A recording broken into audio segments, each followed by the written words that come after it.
Hi అండి, welcome to my channel. షార్జాలో అయితే రీసెంట్గా ఒక కొత్త ప్లేస్ అయితే ఓపెన్ చేసిండ్రండి. అదే హ్యాంగింగ్ గార్డెన్స్ చూడడానికి అయితే కిరణ్ అన్నయ్య వాళ్ళు కూడా వచ్చిండ్రు. అందరం కలిసి అయితే వెళ్ళినాము. ఈ గార్డెన్స్ చుట్టూ తిరగడానికి అయితే చాలా టైం తీసుకుంటుంది, చాలా పెద్ద ఉంది. అందుకే ట్రైన్ ఎక్కేసి మేమైతే అందరం ఒక ట్రిప్ వేసేస్తున్నాము. ట్రైన్కి అయితే టికెట్ ఉందండి, టికెట్ తీసుకోవాలి కంపల్సరీ. ఇంకా ఈ గార్డెన్ లోపల అయితే పిల్లలు ఆడుకోవడానికి kids play area, skating, water falls, ఇంకా ఒక రెస్టారెంట్ కూడా ఉందండి. ఇంకా ఫుడ్ తినాలి అని అనుకున్న వాళ్ళైతే మేమైతే రెస్టారెంట్కి వెళ్ళలేదు, బట్ ఫుడ్ స్టాల్స్ ఉన్నాయి. టీ అయితే తీసుకున్నాము. టీ అయితే అస్సలు బాగాలేదండి. ఇంకా టీ తాగాలనుకున్న వాళ్ళైతే, ఫుడ్ తినాలి, ఫుడ్ తీసుకొని రావాలనుకున్న వాళ్ళైతే ఇంటి దగ్గర నుండి అయితే తీసుకొని రండి. ఫుడ్ అయితే అస్సలు బాగాలేదు, టీ కూడా అస్సలు బాగాలేదండి. ఇంకా గార్డెన్ లోపల అయితే మనకు ఈ వాటర్ ఫాల్స్ పైన అయితే మనము కార్ పార్కింగ్ చేసుకొని పైనుండి అయితే మనం వ్యూ చూడాలి. పైనుండి వ్యూ చూస్తే అయితే చాలా బాగుందండి.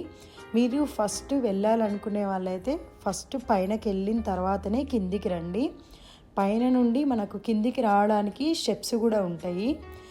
లేదు అని అంటే మనం కార్ తీసుకొని కూడా కిందికి వచ్చి మనం గార్డెన్స్ దగ్గర ఎంట్రీ టికెట్ అయితే తీసుకొని లోపలికి రావాలి.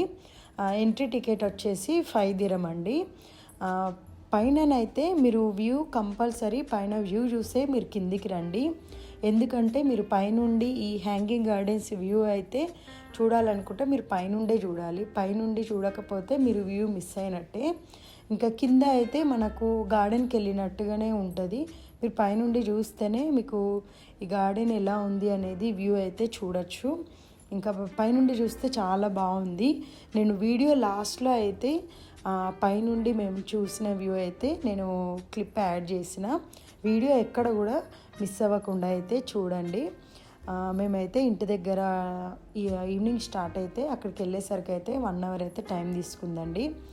మేమైతే షార్జాలోనే ఉంటాం కాబట్టి 1 hour. ఇంకా దుబాయ్లో ఉన్న వాళ్ళకైతే కొంచెం ఎక్కువనే టైం తీసుకుంటుందంట.